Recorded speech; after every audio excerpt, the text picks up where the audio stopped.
আমার মনে হয় আমাদের সবার মনেই কখনো না কখনো এই প্রশ্নটা এসছে যে আকাশে মোট কতগুলো তারা আছে।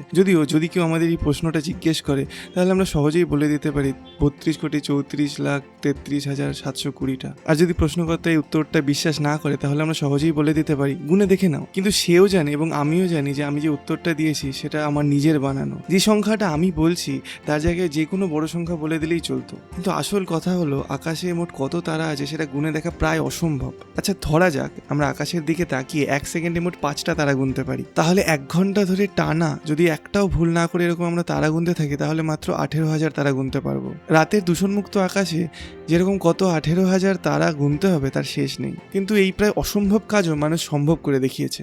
আকাশে কত তারা আছে সেই প্রশ্নের উত্তর আর মানুষের কাছে অজানা নয়। আর সব থেকে ইন্টারেস্টিং বিষয় হলো মানুষ প্রথম এই সংখ্যাটা বের করেছিল একটা একটা করে তারা গুনেই। অবশ্যই আকাশের দিকে রাতের পর রাত তাকিয়ে থেকে নয়, দূরবীনের সাহায্যে গোটা আকাশের আলাদা আলাদা ছবি তুলে অনেক হিসেব নিকেশ করে তবে এই সংখ্যাটা বের করা হয়েছে। এমনি খালি চোখেই আকাশের দিকে তাকালে দেখতে পারবো সব তারা সমানভাবে উজ্জ্বল নয়, কোনোটা খুব উজ্জ্বল আবার কোনোটাকে খুব কষ্ট করে দেখতে হয়। এই ঔজ্জ্বল্য একদিক থেকে আলোর নিজস্ব তেজের উপর যেরকম নির্ভর করে সেরকমই আমাদের থেকে তারাটা কত দূরে আছে তার উপরও নির্ভর করে।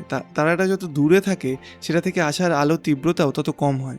তাই এই দূরের তারাগুলোকে দেখার জন্য আমাদেরকে দূরবীন ব্যবহার করতে হয়। একটা 1 ইঞ্চি লেন্সওয়ালা দূরবীন আমাদের চোখের থেকে প্রায় 5 গুণ বড় আর আয়তনের হিসেবে প্রায় 25 গুণ বড়, তাই সেটা প্রায় 25 গুণ বেশি আলো ধরতে পারে। তার মানে খালি চোখে যে তারাটাকে আকাশে একটা অস্পষ্ট বিন্দু মনে হয় সেটা যদি আরো 5 গুণ দূরত্বে সরে যায় তাহলে 1 ইঞ্চি টেলিস্কোপ দিয়ে সেটাকে আগের মতোই একটা অস্পষ্ট বিন্দুর মতোই দেখাবে। অর্থাৎ দূরবীনের দৃষ্টিক্ষেত্র আমাদের চোখের তুলনায় 5 গুণ বেশি। দূরবীনের এই দৃষ্টিক্ষেত্র বা ফিল্ড অফ ভিশন সেটার মুখের ব্যাসের উপর নির্ভর করে, যার যত বড় মুখ তার দৃষ্টিক্ষেত্রও তত বড়। যদি আকাশের তারাগুলো সব জায়গাতে সমানভাবে ছড়িয়ে থাকতো তাহলে যত বড় দূরবীন ব্যবহার করা হতো আকাশে তারার সংখ্যাও সেই অনুপাতেই বাড়তে থাকতো।